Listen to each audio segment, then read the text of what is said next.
road trip. Of course, the first one started out probably a lot more disappointed than you wanted it to, but talk about the ECU Carolina game. Yeah, you'd hope to go on the road and get two, especially when you're fighting for a lot, with a lot on the line. And we had two winnable games, but as we all know, all conference road games are also losable. And with that, we went to East Carolina, and I thought that they were terrific, handling our pressure, and their zone defense was really effective against us, and obviously had our issues. Fortunately, we were able to rebound and play a really good defensive game, and did a lot of good things offensively other than shooting the three at Old Dominion in a hostile environment, and we're able to salvage a split on the road. You said sometimes you guys play average defensively, but you played a good game in this past game. Yeah. So what would you say is a time when you guys play average, and what makes you guys play a good defensive game?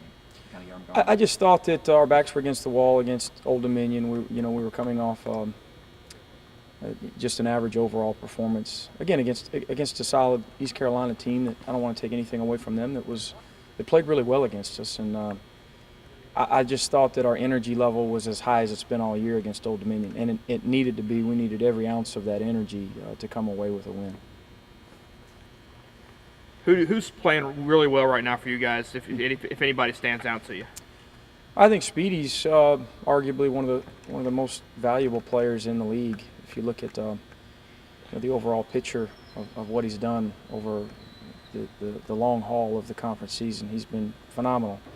And every night, whether he scores it or not, you're going to get a tremendous effort defensively, and he's going to get guys shots. So he's in a really good rhythm. Keon McNeil's arguably one of the better bench players in our league. Jaron Johnson's been pretty consistent. Chris Anderson's been pretty consistent throughout conference play. We certainly hope that continues, and we need two or three other guys to step up and play well. In addition, against Middle Tennessee, who's really good. You say backs against the wall against Old Dominion. Did it feel like a must-win game? It really did. We were disappointed, just that we didn't have a great defensive effort against East Carolina. Probably emphasized zone offense a little bit too much. Their zone was great, and we never really got in a great rhythm, but we could have defended better, and that's what was disappointing. So we just wanted to make sure against Old Dominion, and we'll have the same mindset Thursday night, that we lay it on the line defensively, and we try to be as good as we can possibly be, play as hard as we possibly can, and let the chips fall where they may.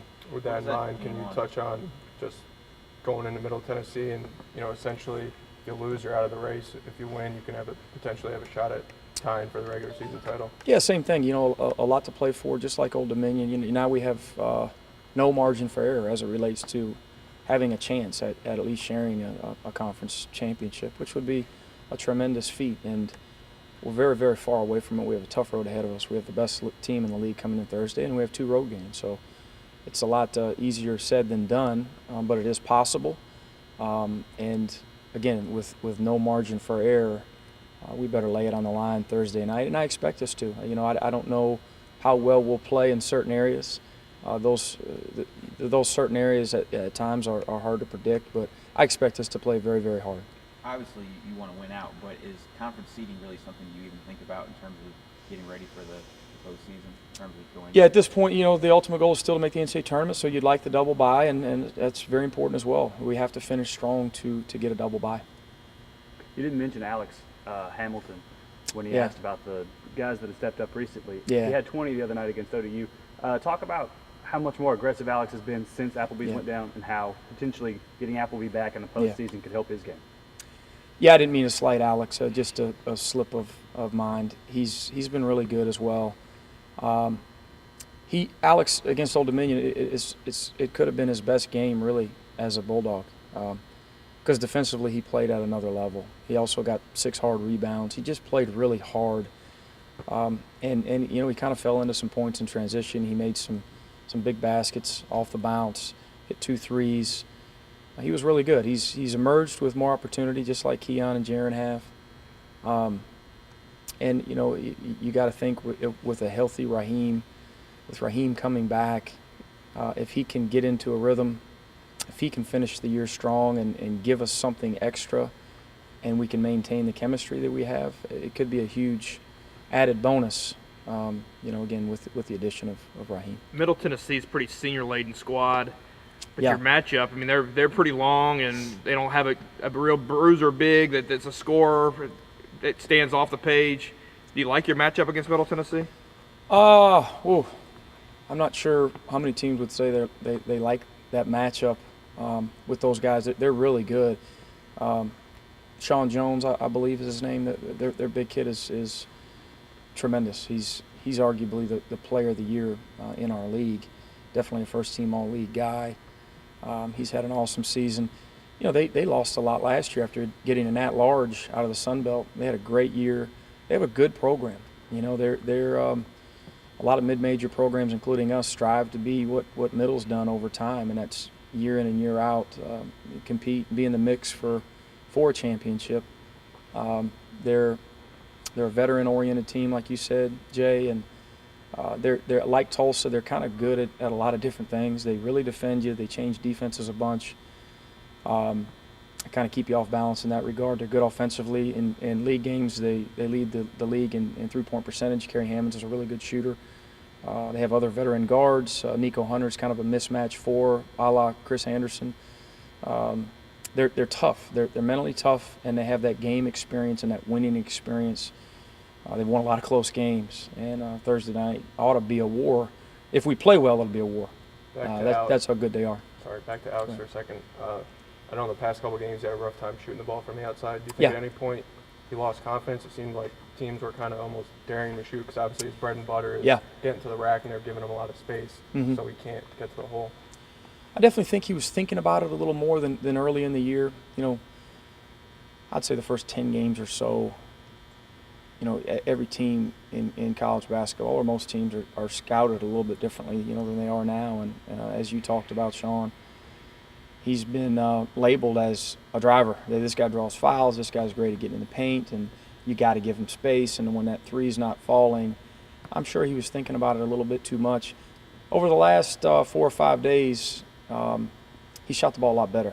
In fact, the day after East Carolina, when we practiced in Old Dominion's practice gym, they had 6 goals, and we really took advantage. And over an hour and a half span, we did more shooting than anything else. And him and Cordarius both found a really good rhythm that carried over for Alex on a few more attempts than Cordarius. But I expect Cordarius to break out of his shooting slump here at some point as well. He's a kid that deserves it. He's been in the gym a bunch, and we certainly need both those guys to be able to stretch the defense for us, so it'll open up driving lanes. Coach, you talked about Sean Jones at 6'8", 236. Yeah. He might not be as tall as your bigs, but of course that 236 has got to be a concern when you look back to some woes y'all have had against some physical bigs. Yeah, definitely. He's probably got the dimensions of Massey, but he's very, very skilled, and he's a veteran scorer. Over his career, his numbers have increased. He really rebounds the ball as well. He's just a really good player. We won't be able to do it just with Mike. Mike has had issues at times with guys that are a lot that have a lot more girth than he has, but Mike's length ought to bother him as well. At times, we hope. That's the hope. Mike's a terrific shot blocker and alterer, and he'll be guarding him at times, but we'll also switch other guys on to him. Gibby Talbot will play, and Isaiah Massey will play. Isaiah's coming off one of his better games at Old Dominion, so we'll have to do it by committee. What has this group of seniors meant to the program?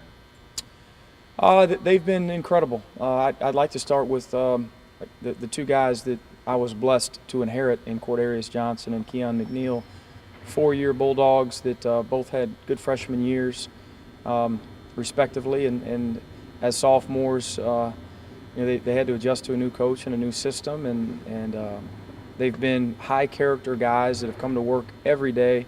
2 very consistent young men that have always represented Louisiana Tech in a first-class fashion, and as juniors they had one of the best seasons in school history, and here they are as seniors with a chance to finish their careers very strong. And I'm proud of both those young men, and with Chris Anderson and Jaron Johnson, we were able to evaluate and recruit those guys to Ruston and to attend Louisiana Tech, and all 4 of those guys will graduate, and all 4 will graduate on time. And again, with Jaron and Chris, they've made huge strides after graduating from junior college.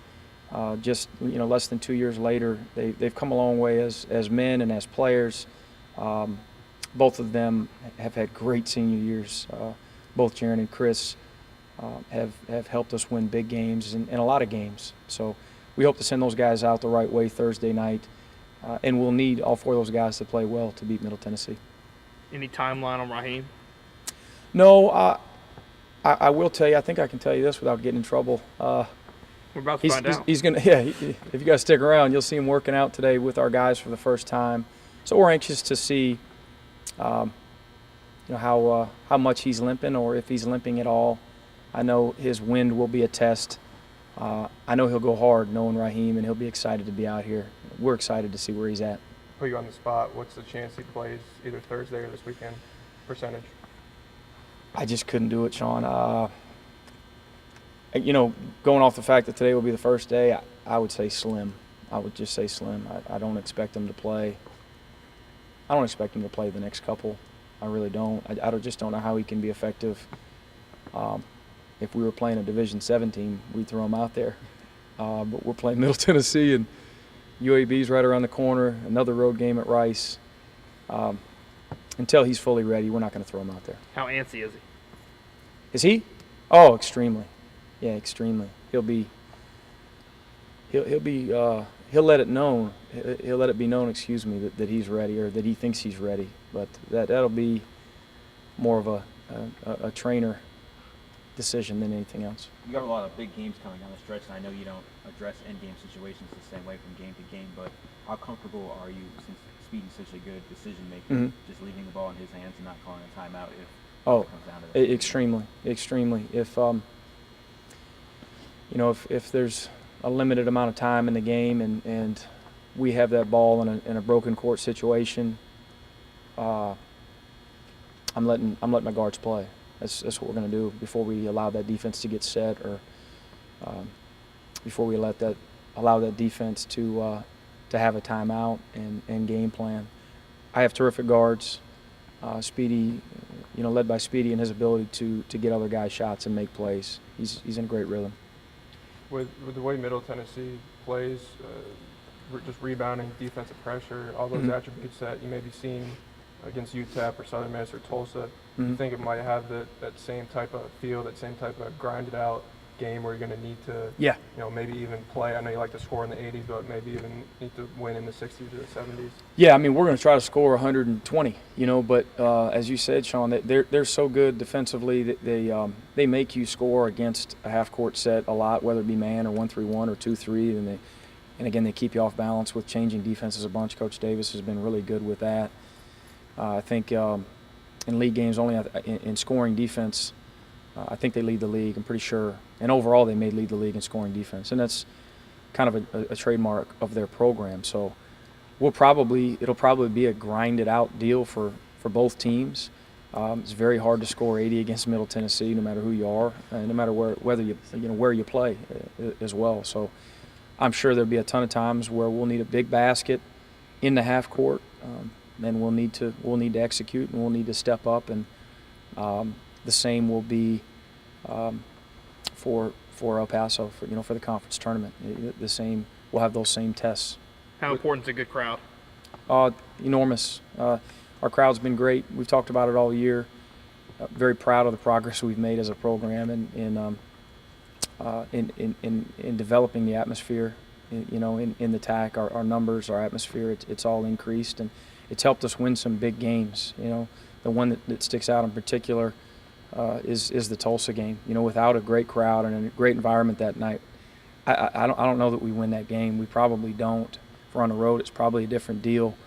So Thursday night, we're begging that our people come out, that the Bulldog faithful come see us one last time, help honor these 4 seniors that have been tremendous for us, and help us continue to hold out hope that maybe we can win a share of this Conference USA championship. You mentioned the past couple of seasons that you didn't want your guys to look at the big picture because you had a younger team. Yeah. So now is it something that you're saying, obviously you're focusing on this game, but are you still telling them, hey, March is around the corner and we need to really step it up? Yeah, last year was it was a first time for all of us, and we tried to avoid it as much as possible. This year, I think it was the last time we all met here. Was it last Monday that we started talking about for the first time? And maybe we shouldn't have done that. Maybe that was my mistake. At this point, our guys know, though. We've talked about it enough. What's the right way to put it? With Middle coming in Thursday, we can't talk about Middle enough. That's how much respect we have for their program. So there's not enough time and not enough room really to talk about other things. Our guys know that we still have a chance at a championship, and they know that obviously if we win 3 in El Paso or more, if we have to, then we'll go to the NCAA tournament. But right now it's less about big picture. Right now it's about Middle Tennessee and how the heck we can score 70 against them and how we can guard those horses. They're just very good. One more back to Raheem. How do you weigh the pros and cons of potentially trying to get him in like the last game of the season, or letting him get extra rest, and then kind of like throwing him into the wolves in the Conference USA tournament? Maybe, knocking the rust off early, or letting him rest to get more rest, get more healthy, but then maybe being a little rusty in the conference tournament. Sean, you just put out a lot of different factors which we'll have to consider. A lot of it may depend upon. First of all, it starts with today and just evaluating where he is with his conditioning, with his pain tolerance, with his flexibility, how close he is to being 100%. I guess that's the first factor. The next factor is where we are in a game and whether or not we can afford to take a chance on him being productive out there, with considering that percentage that he's at. If he's at 100% today, I'm playing him Thursday. Regardless of whether we're up or down, because I know Raheem at 100%. So these are all things I guess we'll consider. If we're really struggling, in a certain regard, and I know he's not at 100%, but I know that he can help us and he's ready. Maybe we throw him out there to see if he can be productive, whether it be offensively or defensively. So some of those things might just be, in-game gut feels and decisions. But I hadn't been through it before. This would be my first time going through it, just like it'll be Raheem's, and it's a little nerve-wracking to think about it. To be dead honest with you, I do know I'd rather have Raheem on our roster. Obviously, we'd much rather have him 100%, and we'll have to see. We'll just have to take it a day at a time. You finished the season with 2 out on the road, and I know maybe you've struggled a little on the road this season. Talk about the difference in a real, true road game and a tournament game. Huge difference. Tournament games though, when you have a huge advantage in terms of the fans there. When you can have somewhat of a home court advantage at a tournament. Obviously for UTEP it's very unique. But even like in the WAC last year in Vegas, there were 2-3 schools that were really going to draw. I've been at some MTEs in November where certain schools bring 5,000 fans, and it's a huge advantage. But road games, especially road teams that draw, have even more of an advantage just with their rims and their balls and the feel on their court, and guys just tend to have more of an offensive rhythm and confidence level on their home court in front of their fans, and when that decibel level increases, it usually has a little bit of a factor on the opposing team. And it happened the other night at Old Dominion. That's why anytime you can win on the road, you got to feel good about it.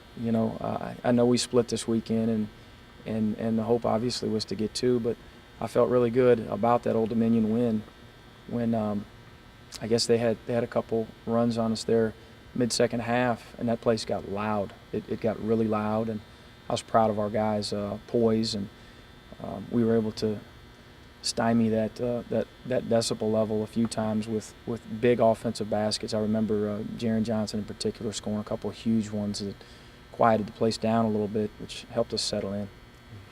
Thanks, Coach.